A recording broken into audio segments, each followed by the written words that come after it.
La primera fase del Design Thinking es la de empatizar, donde empezamos a hablar del usuario, de nuestros clientes, de esa persona con la que nos debemos conectar. Empatizar refiere sobre simpatía, solidaridad, comprensión.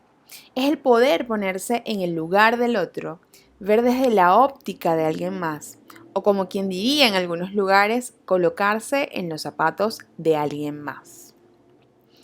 Dentro del Design Thinking, la primera estación es la de empatizar y tiene su principio de esta forma porque desarrollamos soluciones pensando en nuestro cliente, pensando en nuestro usuario y dejamos de lado, sin que esto deje de ser una prioridad, claro está, la necesidad del negocio.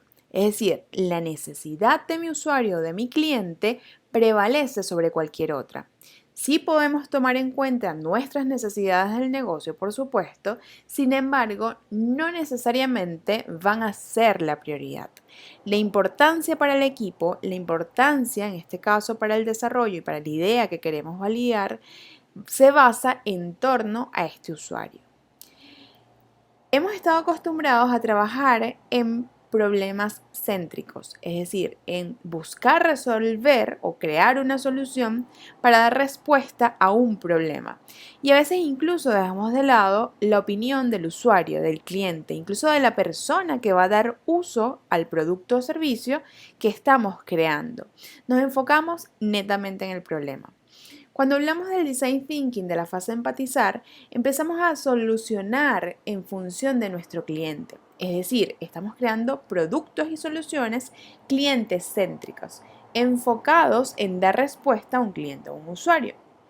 E incluso tenemos otro nivel que no necesariamente se conecta con el Design Thinking, pero sí con una gran necesidad de la actualidad, que son soluciones impactocéntricas, donde nos enfocamos en generar un impacto positivo teniendo en cuenta, si bien a nuestro cliente y por supuesto resolviendo un problema, pero en conjunto podemos dar solución teniendo una vista un poco más amplia de lo que es o lo que era anteriormente un problema.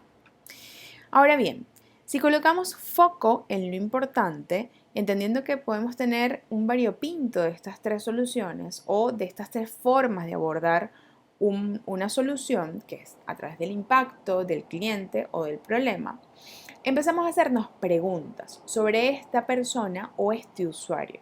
Empezamos a darle características. Necesitamos en principio saber quién es, dónde está, cuándo hace las cosas que hace, cómo las hace. De esta forma empezamos a entender que ese número que anteriormente para nosotros era parte de un market fit, que era parte de nuestro mercado objetivo, ahora tiene nombre, tiene apellido, tiene características. Esto es necesario para poder generar soluciones en torno a él. Lo primero que necesitamos hacer es identificar a nuestro usuario o cliente. ¿Quién o quiénes son esas personas a quienes vamos a dar un producto o servicio? El segundo paso es conocerlos. Si bien ya identificamos quién o quiénes son estas personas, empezamos entonces a entender cuáles son las características de sí, describiendo atributos sociales, demográficos, económicos, entendiendo sus gustos, sus necesidades e incluso cuáles son sus motivaciones.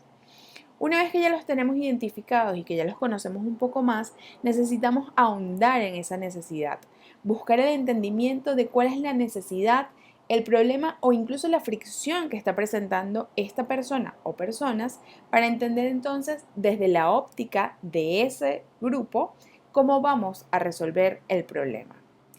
La vía correcta para conectar es fácil, la podemos tener en tres simples pasos. La primera, desglosar la necesidad. La segunda, de ese desglose de necesidades, poder priorizar.